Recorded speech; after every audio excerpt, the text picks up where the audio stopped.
While Trump's tariffs wreak havoc on Wall Street, the new duties also paving the way to reshaping global trade. Here with more on the fallout from the Trump's trade policies, we have Ian Bremmer, founder and president of Eurasia Group and G0 Media. Ian, good to see you. So a question top of mind for investors now, Ian, is what comes next with these new Trump tariffs, and specifically how our trading partners are going to react. Are we going to see negotiation? Is it going to be retaliation? We had a guest on earlier in the show, Ian, who said, listen, he expects negotiation with what he described as he's looking for symbolic retaliation. Is that how you see it?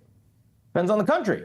But before you focus on the next things, let's recognize that, this is pretty heady stuff. You're talking about the U.S. entering an entirely new economic order, leading one. This is a complete undoing of a multilateral free trade environment. The world's largest economy, most powerful country, is putting unprecedented tariffs on everybody we've not seen in our lifetimes. So, there's going to be negotiations. There'll be some capitulation. There'll be some places that'll go full tit for tat. Most won't. But even if everyone was in deal mode, you would still be in a new world order. Because, remember, there are a whole bunch of countries out there where the United States is actually running a surplus with tariffs that are incredibly low. And Trump said, even on those countries, 10%, right? You've got countries out there that are incredibly poor, that provide commodities that America needs and can't get other places. They have no ability to buy American goods. And Trump said, 10%, right? So, the reality is that the purpose of these tariffs is not just to drive deals. It's also to force a reordering of how we think about global investment and make people recognize that the United States is where you need to be if you want to be doing business with the U.S., and there's going to be a cost to that. Is this the end of globalism, Ian, or do you think, is there the potential for the rest of the world to kind of throw up their hands and say, we don't really want to deal with the U.S. in the same way that we have done in the past, and we're going to forge our own trade agreements, and if America eventually wants to be a part of them, that's all great, but if not, then we're going to do business with each other and see how the U.S. likes it? Well, there are two ways to answer this. The negative response is that for the last 20 years, there have been a lot of people that have talked about a de-risking from China because China doesn't have rule of law, they're opaque, the state makes decisions that can be arbitrary and capricious, they don't respect intellectual property, all of those things. So everyone's talked about how they can de-risk from China. I have had so many phone calls with leaders of governments and with companies all day today about de-risking from the United States. So you are now, that is the new term of art, and countries and companies around the world are going to find ways to try to reduce costs and get risk out of their system by having less exposure long-term to the U.S. market. That's the bad news. The good news is that the United States is in a position of great power. And there are lots of ways that you can't de-risk from the United States. So look at the hyperscalers, look at the big technology companies. The Europeans are not going to now say, how do we go crush Meta, or Google?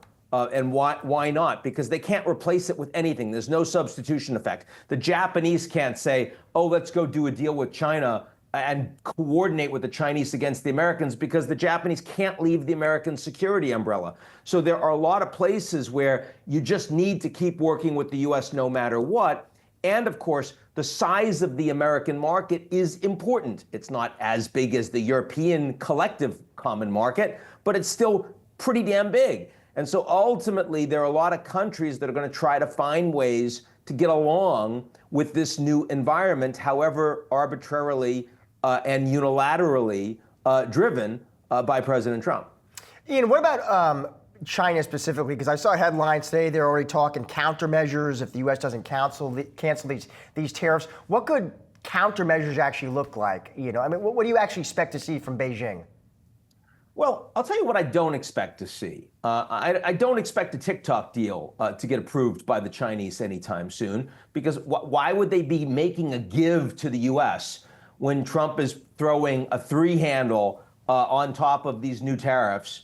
And he's saying, well, maybe I'll take a point or two off. I mean, we are very, very far from a breakthrough from a U.S.-China, sort of new Nixon environment, no matter how many people are speculating on it. But the Chinese economy is performing poorly. They weren't going to hit their 5% growth number even before Trump came to town. They're having huge problems with consumer demand and consumer sentiment. They're having huge problems with regional indebtedness, with all of their provinces essentially in receivership. And that gets much harder when the Americans not only hit China, but also hit all the other countries that are passed through from Chinese exports into the United States, like the Philippines, like Indonesia, like Vietnam, right? So when you add that up, the Chinese, yes, they need to respond, and there will be a response. There will be retaliation, but it will not be tit for tat. Where the Chinese can really retaliate is by taking advantage of American lack of interest in leadership.